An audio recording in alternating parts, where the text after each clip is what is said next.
Hi, it's Jen back with Foundation Paper Piecing Series 3 for July. And as you can see, we just went for it here with amazing colors in red, white, and blue with a pop of gold to celebrate our American heritage. Shabby Fabrics is an American company. Of course, 4th of July is a big celebration here. Fireworks are everywhere. And next year, 250 years this nation has been born, and it's a celebration. So if you are brand new to foundation paper piecing, I'm going to teach us some tips and techniques. If you haven't gotten the bug yet, hopefully if you've watched more of these videos, or when you watch more of these videos, you're going to see this is so easy. Not intuitive though.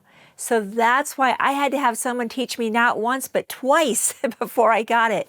And so give me a little bit of your time and you're going to see totally doable. Kits are the way to go.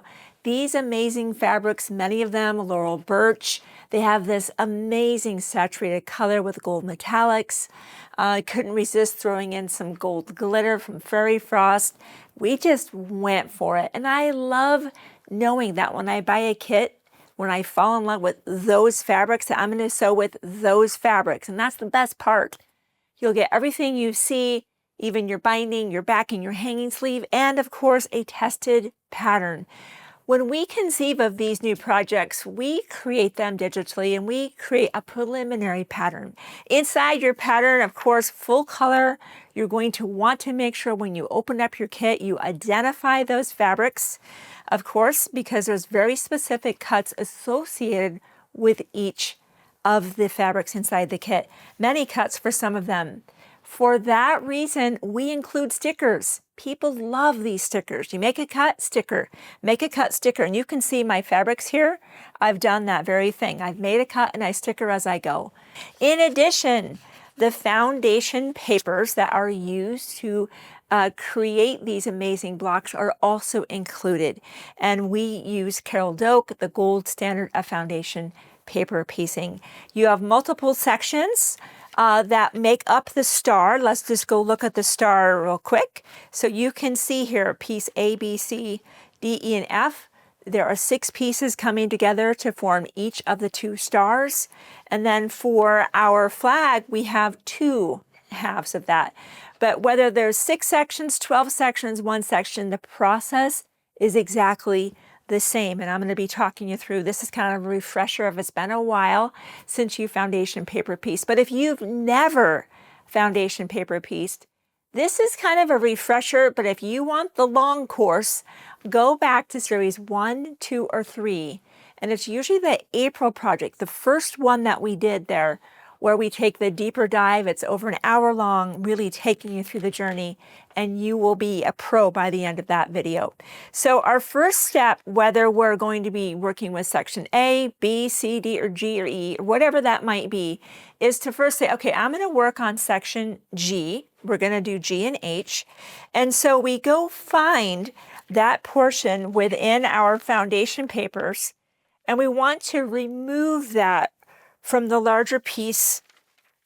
In order to work on section G, I need to go remove that. I need to just get that away from the other things that are on that sheet. Now, make sure this outermost line you don't trim on. You can trim near it, but don't trim on that. That will be in the very end of this section. We'll go ahead and square everything up. But for now, I'm kind of just cutting, kind of, as you can see, very casually on the outside of that.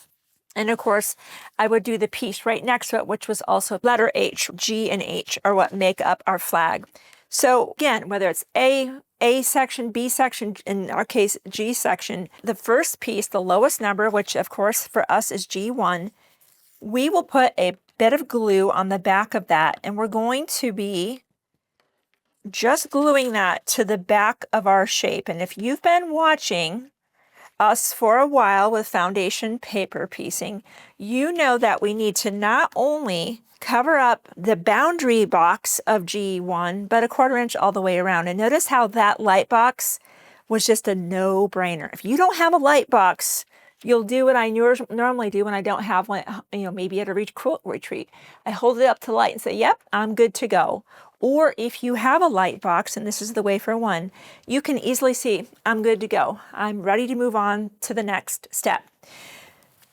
The neighboring square is G2. We're going to go G1, 2, 3, and just go right down the line. We're going to use a product called an add-a-quarter. And of course, if you are a foundation paper piecing pro, I'm sure you probably have these in all of that, both pink and yellow. You only need one set. You can buy these individually, but there's many times, depending on the project you're working on, where you actually can use both. Pick your favorite, pink or yellow. This is a short little piece, so I'm going to go ahead and use the shorter add-a-quarter. There's a tapered edge and a side with a ledge on it, kind of a hook. We'll use both of those, but we start off with the side that has the ledge, placing that just to the left of the line and folding the paper back over top. This is a nice rigid edge to turn back over, and once you're sure that you've made a nice clean fold, we take our add-a-quarter and simply turn it around until the lip side locks in, and we trim away any excess. Now we reach for our second piece, which will be our white glitter, and we place this usually about one stacked on top of another. At least that's where I start, to say, okay, I think if I place that there and then I simulate sewing and flipping it over, I think that I covered the G2 spot, but let's see if I did. And I did. If I didn't, I would adjust the position of that fabric. So once you have confirmed that is a good spot, simply place that back where it was, hold that in position, and kind of flip it over quickly. With my patchwork pins, I will pin somewhere away from where I'll be sewing, because I'm going to be sewing just above the line, on the line, and off. I'm also sewing on a shortened stitch length of a 1.5, and I have a Microtech size 70 needle, which is really fantastic for foundation paper piecing. So I'll start a few, maybe a stitch or two above the line, and then come right onto the line and sew right off. So we're starting a process that we like to call TSP, and I think of baking every time I say this, right? Teaspoons. TSP. We trimmed, we sewed, and the P is simply pressing.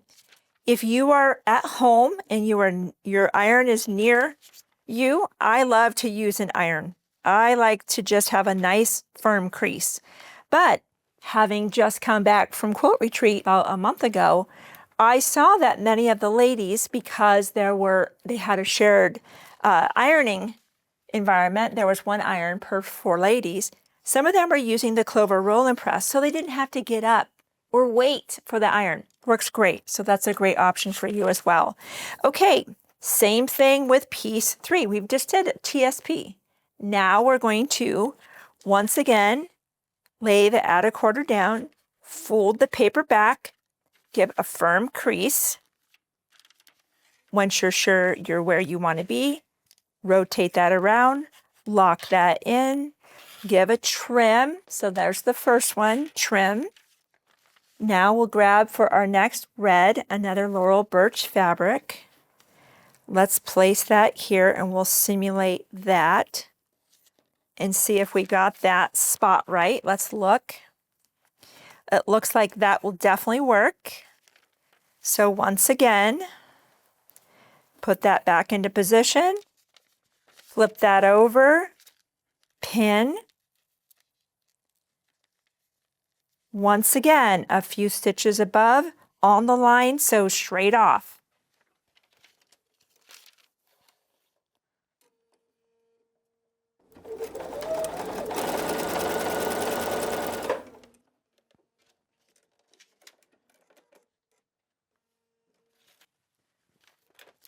I'm going to press that.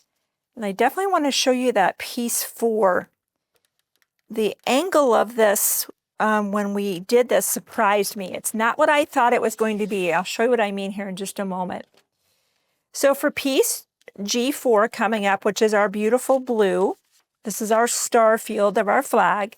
Because we started sewing above the G1 and G2 line, when you fold this back, you might have to tear the paper just a little bit. That's fine, because remember, you're going to be removing this anyway. So if you have to just kind of rip that a little bit, that's a very normal part of the process. I want to have a nice crisp line there. I'm going to refold that. Let's do that. There we go. I like that line. Okay, lock this in. Let's trim, and I'll show you what I'm talking about. My instinct when I first laid this fabric down was, as it always would be, is to just put it kind of smack in the middle, right there, and flip it. What I found when I looked at this was I almost clipped that corner right there. You see that? Remember, we want to have a 1/4 inch all the way around. Look how much blue is over here. So this surprised me that I needed to scoot this way, because I'm so used to kind of lining one on top of the other. So that reminded me, the more acute the angle, the more the fabric needs to be shifted left or right to get the coverage you need. So now let's see when we simulate this, if we're a lot closer. And we are.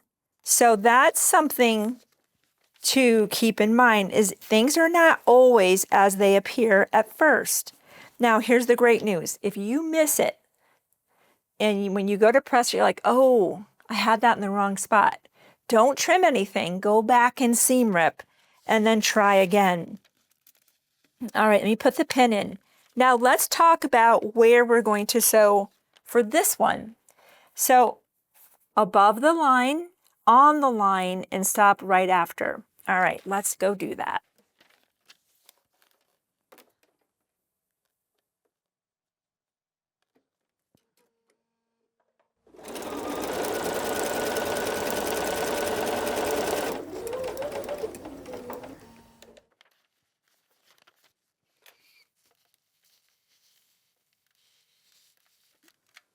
The first time that I did foundation paper piecing, the pattern didn't tell me what size to cut my fabric to. I undercut, I think, every single fabric. It surprises me the size the fabric needs to be because of the geometry of this. So that's something else we like to put in our pattern. You're not guessing what size to cut that fabrics to. We're telling you what size to cut those fabrics to, and the stickers have the sizes on as well. So let's just look at that, make sure we had good coverage. We do. Now, we just continue this process.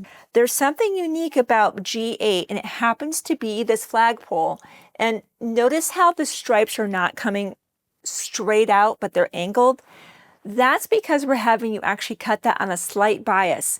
I'm gonna keep piecing, but I'm gonna stop once we get to piece G8, because I want you to see how I cut that fabric differently in order to have this presentation. And then at that point, we'll go ahead and add in G8, 9, and finish up with G10. So let me go ahead and do that, and then I'll catch up with you when we're ready to do piece G8. Okay, so we're now ready to talk about that piece number 8, which is kind of our flagpole. And in our initial cutting instructions, there was an unusual diagram here. And the reason we gave you such a large piece to cut a 2x7 is so that you could cut it on a slight angle. So it gives you this presentation of kind of that swirling effect. If you want it just straight across, you can just cut a 2x7.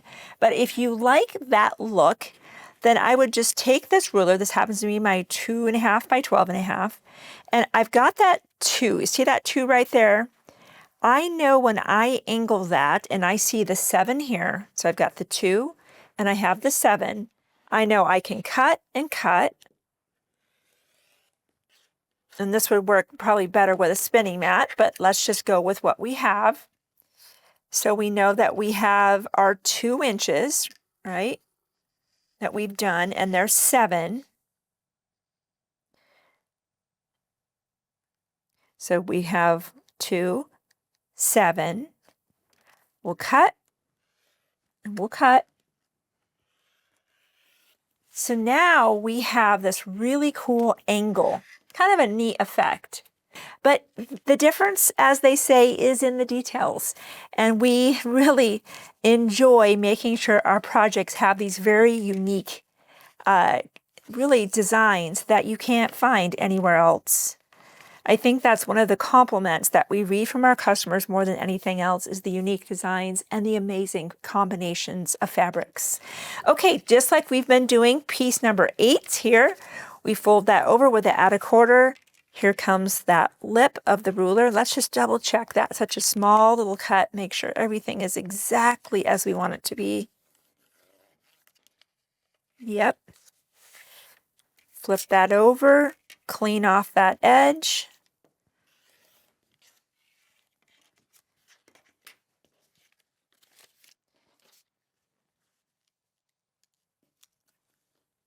Isn't that cool how it has that swirling effect? And that will definitely cover that. So you can see this, once you get the rhythm of TSP, you're good. And here's the cool thing, whether it's a small project here like this, or it's a Judy Niemeyer, these amazing foundation paper piecing projects, this is the same process. Those are just the process on a bigger scale. So once you've mastered this, boy, you're on your way. All right, I'll start a few stitches before, like we've been doing.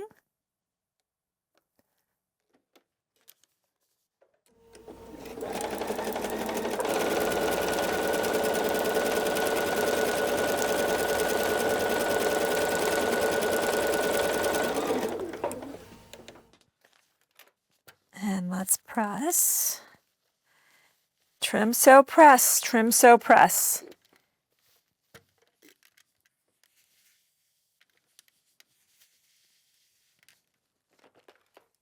Isn't that cool? Okay, just like we've been doing, piece 9 is coming in.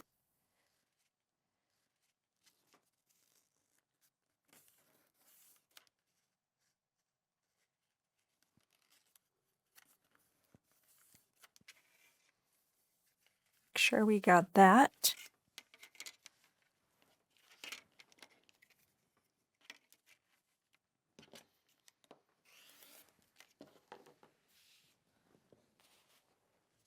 This blue is so beautiful. It's not that kind of blue, it's this, I don't even know what you would call this color. It's such a spectacular color. It's this aqua-ish blue. Very beautiful, rich and beautiful.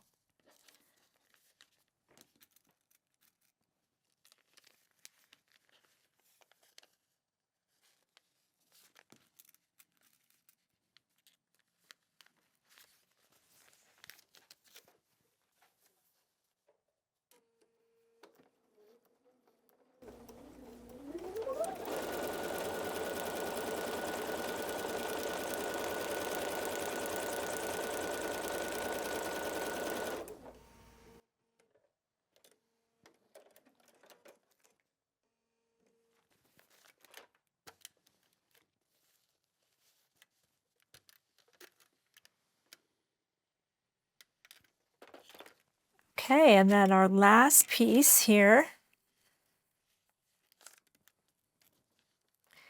So don't be afraid to rip that paper if you need to.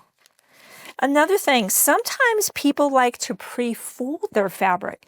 I tend to fold as I go. You can pre-fold your fabric, or your paper rather. I've seen some people do that, and that is their preferred technique. I tend to, as I said, kind of fold as I go.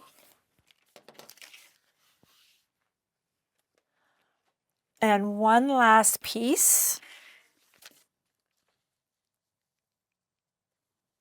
simulate that. I can see that is definitely going to work.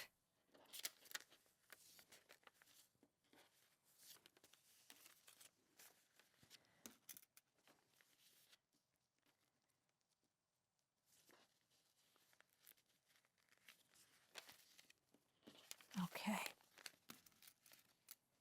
And just sew side to side.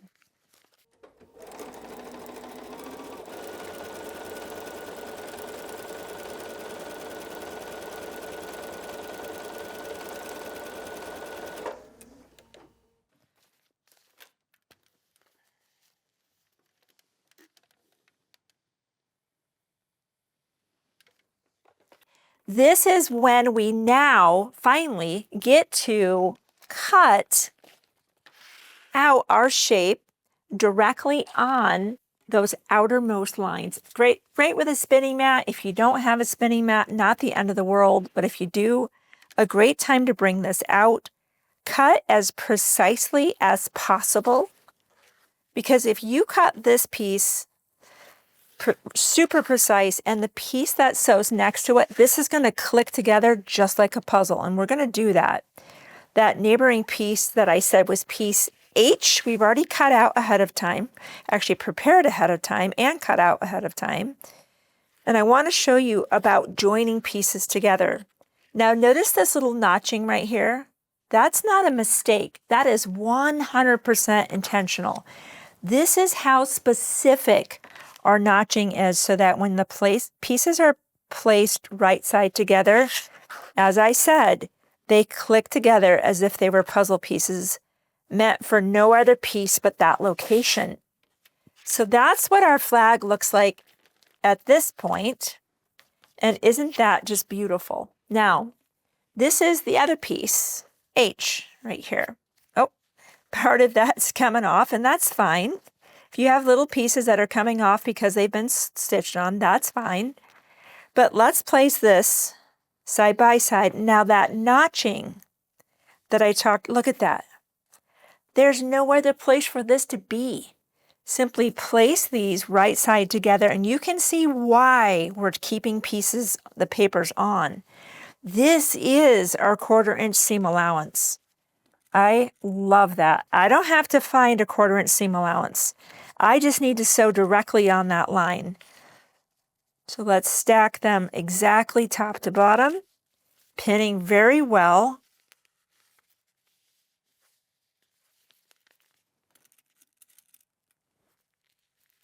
Such a cool process.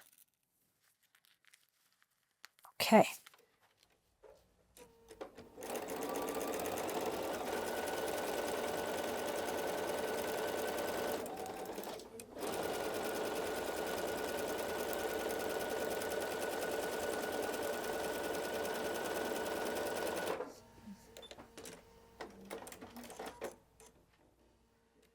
Definitely want to press the seams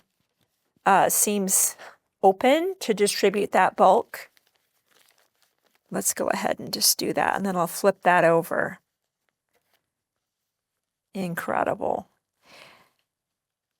Now, I know you may be wanting to remove the paper at this point. You could, but it's still doing you some good work, and I'll explain that in just a moment. Let's just admire our block. Look at that. Look at that precision. You cannot achieve this through traditional piecing techniques, right? We all know how to make certain blocks where you have to use very specific measurements, but these acute angles, this can't be achieved any other way. And with the foundation papers and the stickers, a beginner can absolutely do it. It's formulaic, TSP, and you just keep doing it. Okay, as I said, at this point, I wouldn't remove the paper. Go make your star blocks. You've cut your sashing, you've cut your borders. When we assemble ours, we have all 3 of our blocks. We sew the sashing and sew the borders on. Why? Because this is guiding us into everything every time with the 1/4 inch being drawn, and it stabilizes the block. No wonkiness is happening when you're adding sashing, when you're adding borders.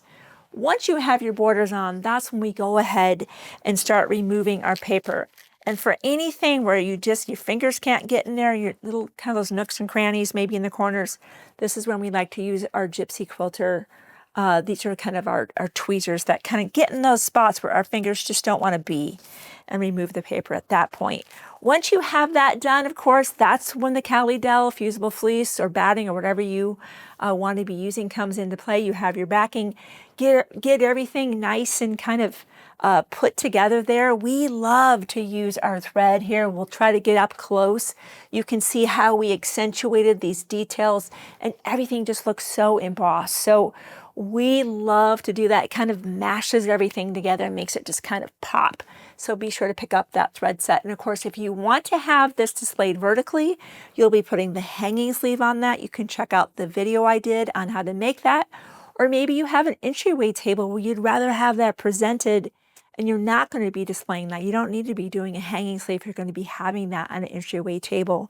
But as I said, kits are the way to go. We put our whole heart into the quality and beauty of the fabrics that, of course, are in the kit. Be sure to head to the website to pick up this kit, the rest of what's in the series, and maybe even some of series 1 and 2.